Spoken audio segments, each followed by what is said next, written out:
Hello and welcome back Saraswati ज्ञान। और आज हम इस वीडियो में बात करेंगे कलिंग युद्ध के बारे में और क्या कारण था कि इतना बड़ा साम्राज्य मौर्य साम्राज्य कलिंग युद्ध के पश्चात धीरे धीरे पतन की ओर अग्रसर हो गया। तो आज हम इस वीडियो में इन दोनों क्वेश्चनों को डिस्कस करेंगे। इसके साथ साथ आपके प्री से संबंधित फैक्चुअल क्वेश्चन भी आपके इस वीडियो में कवर हो जाएंगे।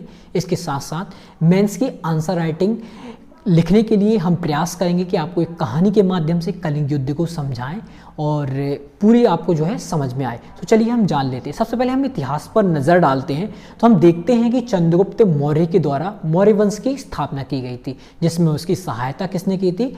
कौटिल्य, विष्णुगुप्त और चाणक्य। ये तीन नाम जो हैं एक ही व्यक्ति के हैं, यानी इसकी सहायता से उन्होंने नंदवंश के अंतिम शासक घनानंद को हराकर मौर्य वंश की स्थापना की थी। मौर्य वंश के शासक चंद्रगुप्त मौर्य ने जैन धर्म ग्रहण कर लिया था और संलेखना विधि से जो है उन्होंने अपने प्राणों को त्याग दिया था। इसके बाद बिंदुसार जो है शासक बनता है। यहाँ आपको याद रखना है कि बिंदुसार का शब्द का प्रयोग किया गया है, यानी कि बिंबिसार नहीं। बिंबिसार हर्यक वंश का शासक है, बिंदुसार मौर्य वंश का द्वितीय शासक है। बिंदुसार के बाद बनता है अशोक। अशोक लगभग अपने राज सिंहासन के सत्तारूढ़ होने के बाद लगभग 261 से 262 ईसा पूर्व में, यानी कि अपने राज सिंहासन में बैठने के 8वें वर्ष मतलब कि 8 वर्ष के पश्चात कलिंग पर जो है आक्रमण करता है। और उस समय कलिंग की राजधानी जो थी तोसली थी और उस समय राजा कौन थे? राजा अनंत नाथन थे। उस समय राजा अनंत नाथन थे और ये युद्ध जो जाएगा दया नदी के किनारे लड़ा गया था। इतनी बातें आपको आई थिंक क्लियर हो गई होंगी।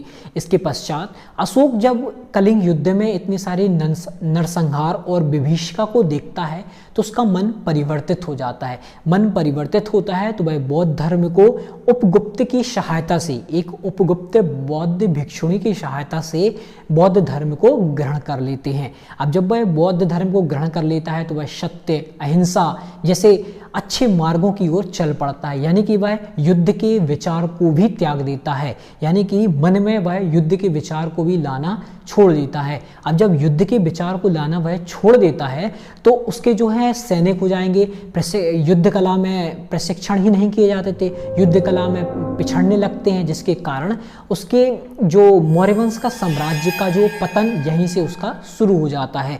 और इसलिए कहा जाता है कि कलिंग युद्ध का जो है मौर्य साम्राज्य के पतन में एक मुख्य योगदान रहा। मुख्य योगदान कहें कि मुख्य कारण रहा है जिसके कारण इतने बड़े साम्राज्य का जो है पतन हुआ था। और हम जानते हैं कि मौर्य साम्राज्य का अंतिम शासक बृहद्रथ था, जिसकी हत्या पुष्यभूति वंश के शासक जो रहेंगे पुष्यमित्र शुंग वंश के शासक पुष्यमित्र शुंग ने कर दी थी और शुंग वंश की स्थापना की थी। और आई थिंक मैं विश्वास ऐसा आशा करता हूं कि आपको ये वीडियो अच्छी लगेगी।